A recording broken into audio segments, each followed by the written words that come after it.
Hey there, welcome to Family AI Lab. My name's Tuan Nguyen. I am a father, a biz dad, I guess. I am a non-technical internet entrepreneur for 30 years now. And this is a channel about me learning out loud and building AI literacy with my son and other people within our family too, but mainly with my 13-year-old son at the time of this recording. We've been doing this for a year right now. Hopefully, when you understand where we're coming from and if it's where you are and the concern and the interest and the desire to support your kids in being as future ready as possible, then maybe this is a channel that you might want to check out. And yeah, let's get rocking. So just to start, where this all came from, my son a year ago got in trouble for using artificial intelligence. I think it was ChatGPT. And that just took us down this conversation because what I felt was AI is going to be such a big part of the world that he's inheriting or already inherited, right? And seeing some of my older kids starting to navigate through things as well, I'm just forming an opinion of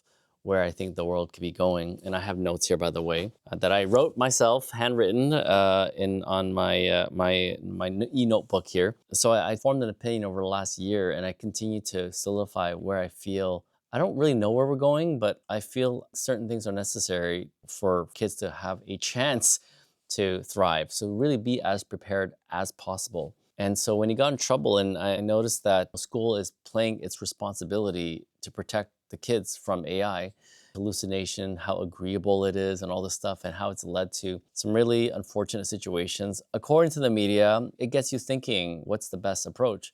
But if this is such a big part of the world and already the kids are being reprimanded by it, I would have preferred they explain the situation, how even they don't know what's happening, but instead they get in trouble for it. And because right now we feel like, or people think that AI is making our kids dumber and bringing down the literacy level, which is true in a sense, for sure. I could see it happening. But of course, I've been trying my best over the last year to have it do quite the opposite. And AI actually, I think, has saved my son in terms of his learning and his interest in learning. And we'll save that for another video. But that's when I decide, son, you cannot learn AI the way I think you could learn AI. We're not talking about removing guardrails here, but I get why school needs to do this.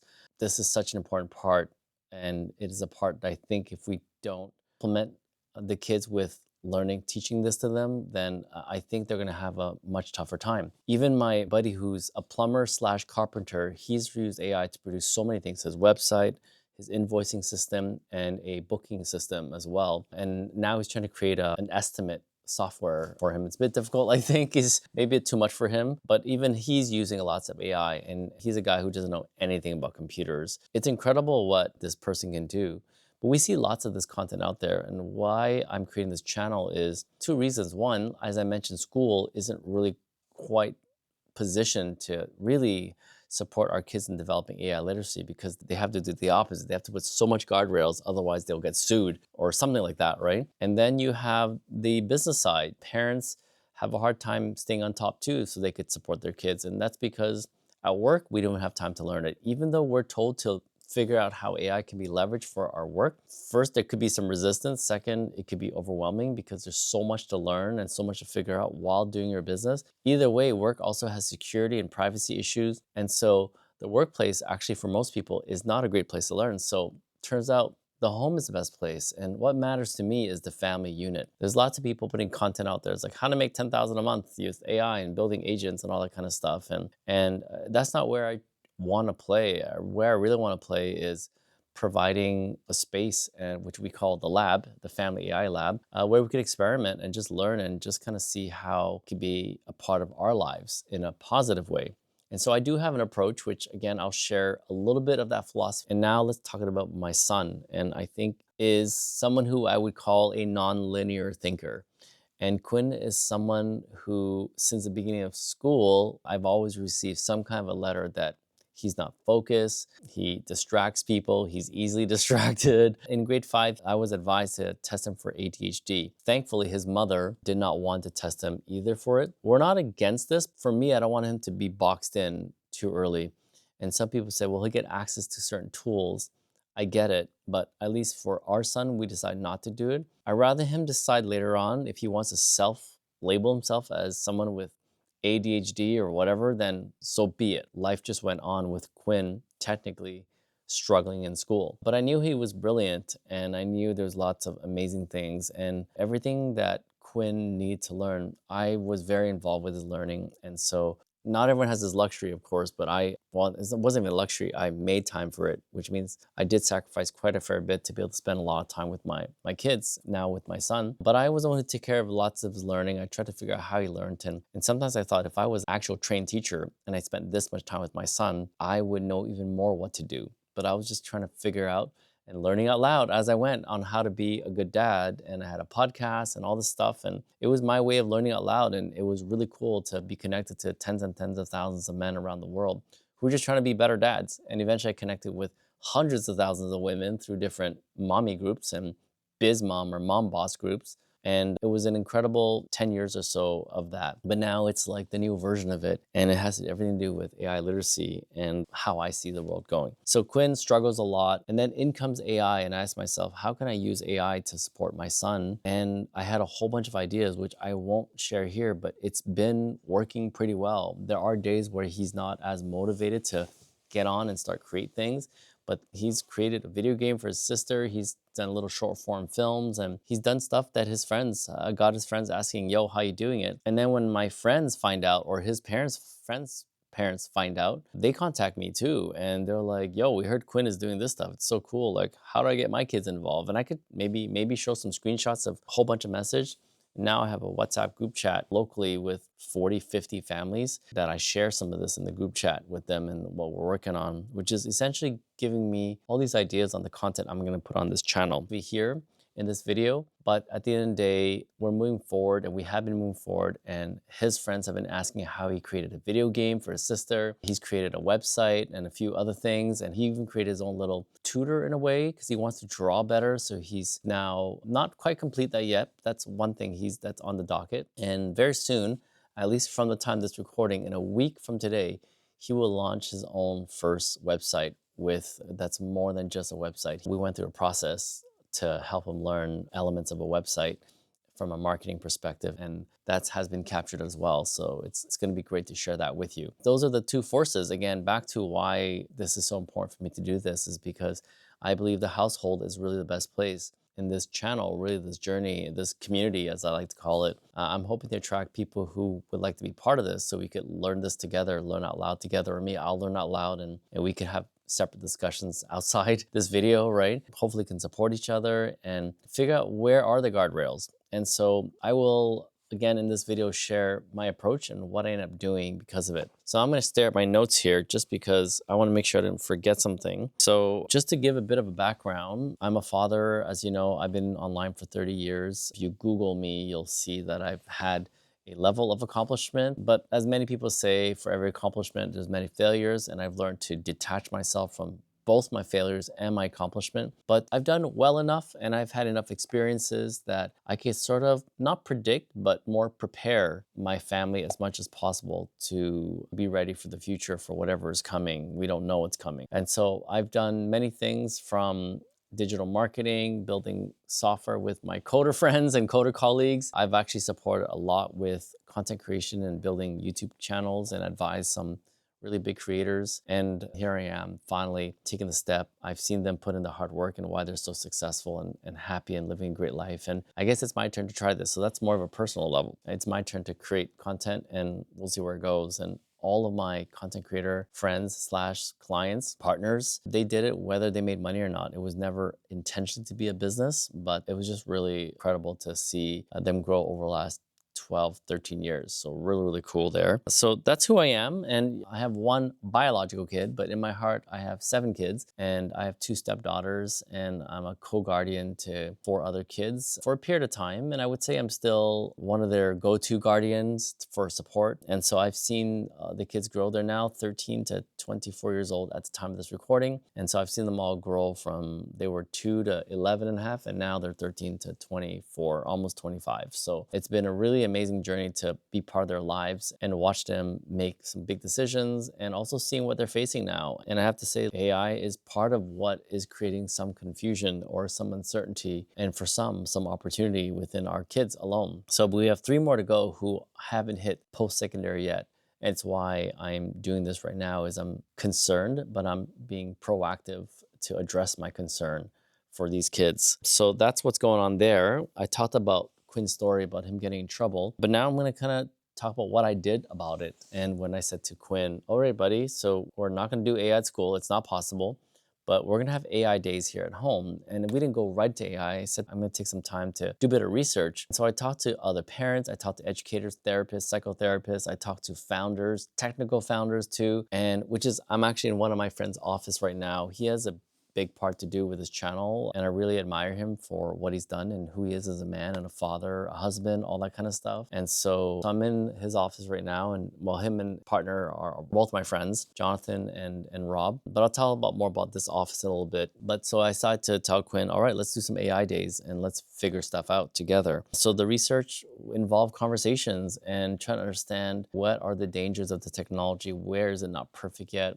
where can it be growing? What can we do with it? Like there's a whole bunch of stuff, especially on the teaching side and the education side. Since the pandemic, kids are struggling in school. And I do believe screens have a lot to do. Screens and sugar, as I like to say, have a lot to do with what's happening with our kids and their increasingly inability to be focused and all this stuff, emotional regulation. I see it with my experience with my kids. And I'm not gonna say I'm speaking truth for all, but I've seen it with our community here. And it's my opinion that the generation, especially since the pandemic, it's really hurt them a lot. And so, so I was trying to learn from teachers and educators, and all these people are considered advisors to this channel, by the way. They're going to be on the channel here and there. I talk to physicians as well. I have a list of, I think, 50 or 55 items that they listed. And of course, I use AI to help me come up with ideas and a process to figure out how I can support my kids in developing these 50 skills, let's call it. I don't know what to call it yet, but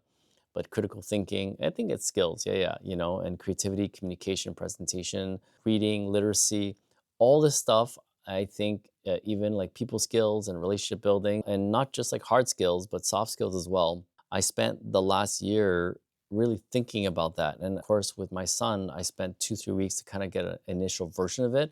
I could maybe do a screen share of it in the post-production from this, so like what it looks like, because I did brain dump what I was learning and took a lot of sources, and I had AI just organize it for me. I didn't have it kind of research and find new things. It's exactly my thinking and my thought process and my brain dump that got organized into this manner. And so I had an approach, and then that's when Quinn and I started. But I did learn about what I see, let's say four forces that has really pushed me to launch this channel and continue on this journey with my son. The first force was the job market is shifting. We all see the numbers there. I mean, it's kids out of school and new grads and even old people, like people with a lot of experience, like being let go. And there's a clear shift in the market. And so that's one reason why I said we all need to do this, is build this AI literacy. The second, as I mentioned, is the education force, which is I don't think they're able to keep up. The next thing is people's workplace, which I mentioned that as well. And the last thing is that this is going to be the worst version of AI we'll ever use. Today, whatever, if you're using it today, it's the worst version because it's just going to get better tomorrow. And so, but it's not perfect and it's far from perfect. But the fact that it's already made this kind of impact in society in its very infancy stage,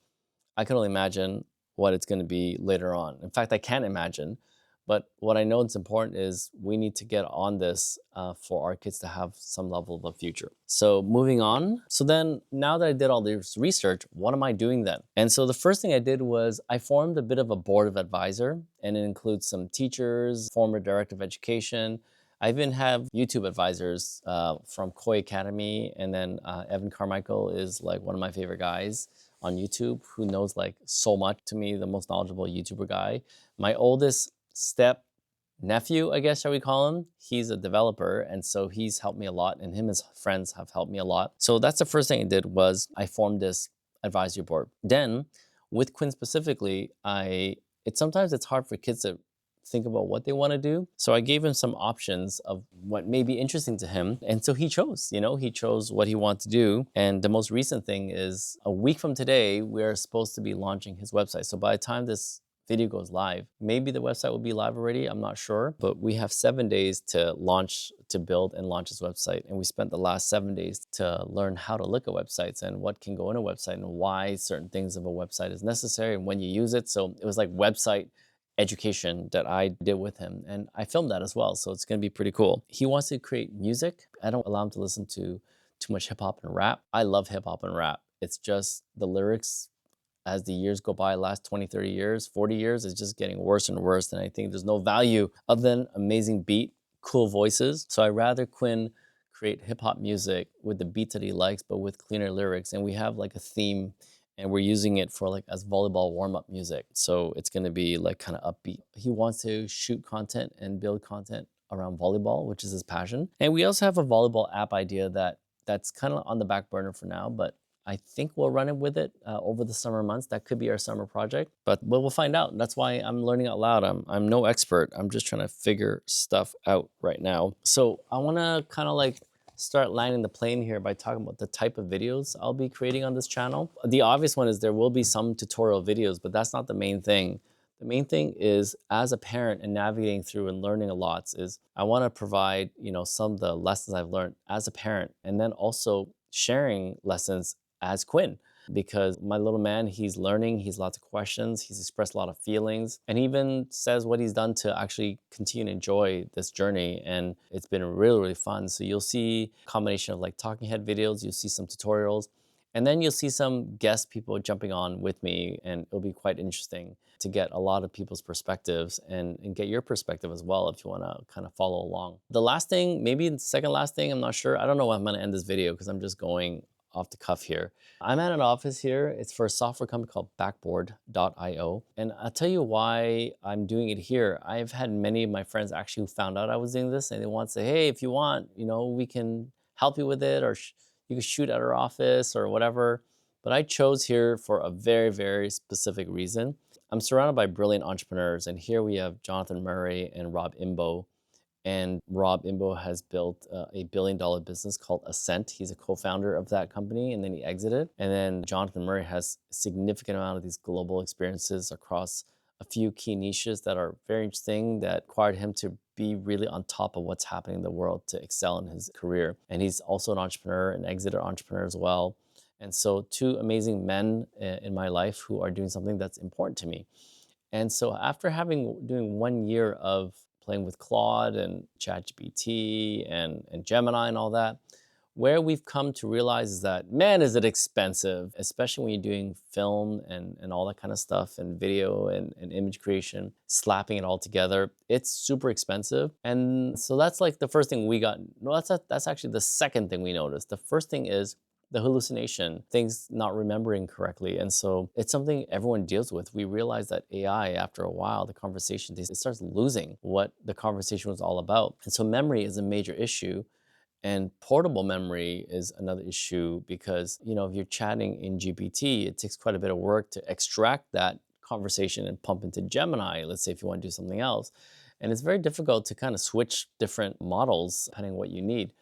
Of course, if you're the one who's out there who's never done this stuff, who's never done other than prompting GPT every now and then, this might not make sense to you. But this whole channel is for help you to actually have that make sense to you. What I love about Backboard, and it's like a studio of features and functions and suites of almost like mini bespoke products inside Backboard Studio. But it started off as this company that has the most incredible top-rated memory. Locomo, I think, is like long-term memory. I think that's the benchmark. And so Backboard has been on top for many years. And of course, there's lots of competition out there, but I get to be in this local community, and I really think he's going to win in this space because we realize now that people need to have accuracy and dependability in their interaction with AI. And if you're using Claude Code and you're a developer and then you're trying to develop code for some product you're building, eventually it starts slowing down. When you see that slow response, like Claude is like, oh my gosh, I can't remember everything. It's going crazy. So we realize that memory is very important to maintain the context. And this may not mean anything to you yet, but it's basically having a good memory and not having amnesia and making stuff up. The other thing is there's a cost perspective. Backboard is connected to at least 17,000 large language models. I only know 3 of them, maybe, maybe 5, but some are free, some are not, and Claude is not, and you got some others that are free. And to have a single platform where in a single conversation, you could choose Gemini for research, you could choose Claude or OpenAI to do the coding side, and then you go back to Gemini and you could use Nano Banana and do some image generation and all that kind of stuff. And Backboard is becoming this place where you could do everything and develop every idea you have, from websites to apps to building software, and it gets to sit in a place that has all its memory. And even better, you're not stuck to one particular model. You could use a free model when it's easy. Let's say, hey, what's 2 plus 2? Why use an expensive model when there's a free model that can just do 2 plus 2? So I'm here because Backboard has offered to support me in learning more about this stuff, and I'm really good at kind of contextualizing for my son. And so we're gonna try to start building all our ideas on the Backboard. It allows us to be able to port our work anywhere we go and save a lot of money, save a lot of time, and have more flexibility and all that stuff. So it's why I'm here. This is not meant to be a technological plug.